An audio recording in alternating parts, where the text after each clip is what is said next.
This video goes out to Hadia Miriam, who writes, "Do you have tips for people fasting during Ramadan with TSW? Would really appreciate it." Shout out to all of you who are currently fasting for Ramadan. Fasting is an underrated tool when it comes to healing the skin faster. Research is starting to show that fasting not only can physically affect the skin, but can also affect aspects of the immune system. Personally, I've talked to people who have skin conditions and have told me that fasting during Ramadan improves their skin. A 2019 study actually showed that in a group of psoriasis sufferers, when they took part in Ramadan fasting, their psoriasis severity went down.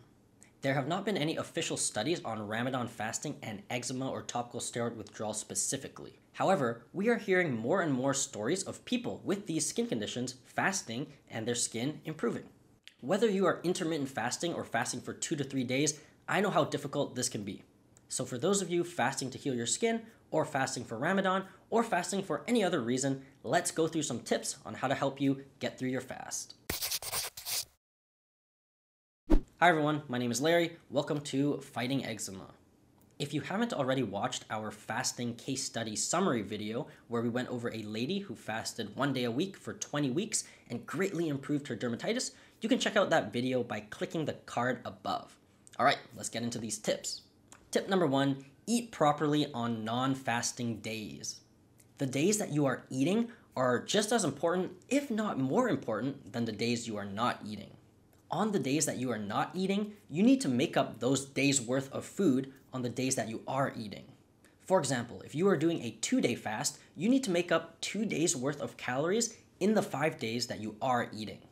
Now, this is going to be different for everyone. If you are someone who is trying to lose weight, you can consume less. However, if you're trying to gain weight, you can consume more. It really depends on your goals. The foods you eat on your non-fasting days also matter. Ideally, you want to be consuming balanced meals that will provide your body with nutrients and energy. Stay away from ultra-processed foods and junk foods because these foods will just make you feel sluggish during your fast. If you want to learn more about the best diet to heal your skin, you can check out the card that has just popped up. Tip number 2, plan how you will break your fast in advance. There's nothing worse than finishing your fast, but then not knowing what to eat or not having anything to eat. You will be pretty tired and hungry by the end of your fast. You don't want to have to spend lots of time cooking or going out grocery shopping in this state. So find out your favorite way to break a fast and just be prepared. Most people prefer to break their fast gradually, either with, some soup, broth, or maybe fruits. However, if you're someone who wants to eat a giant meal right away, that's totally fine as well. I really recommend that you try to break your fast in a healthy way though. Breaking your fast with fast food burgers and greasy fries might lead to some painful indigestion. Tip number 3, plan out your fasting day or days.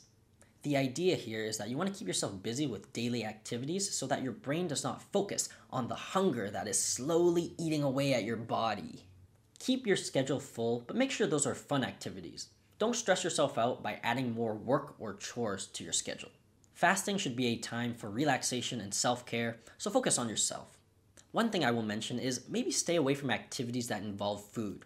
Watching cooking shows or taking a cooking class during your fast is probably not a good idea.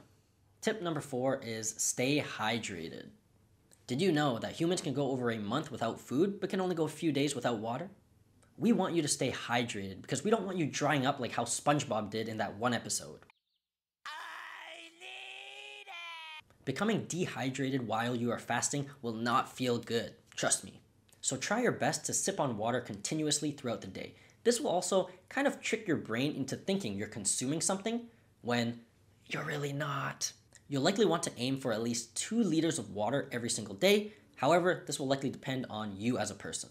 Before we get into the next tip, I'm going to ask you to hit the like button if you're finding this video helpful. SpongeBob wishes you good luck on your next fast. Alright, tip number 5, get some exercise in, but keep it light. Now, some of you might be thinking, since I'm not eating, I will have no energy to exercise, right? What you need to realize is that light exercise will actually improve your energy levels. Not only that, it will also improve your sleep, improve your mood, and keep your mind off of being hungry. For those of you suffering from skin issues such as eczema or TSW, exercise will flush out your lymphatic system, resulting in regulation of your immune system, which then leads to less skin flare-ups. Again, try to keep your physical activity light. it might not be the best idea to go to the gym to try to lift a new personal best just in case your body reacts poorly to the fast. Moving on to tip number 6, nap if needed.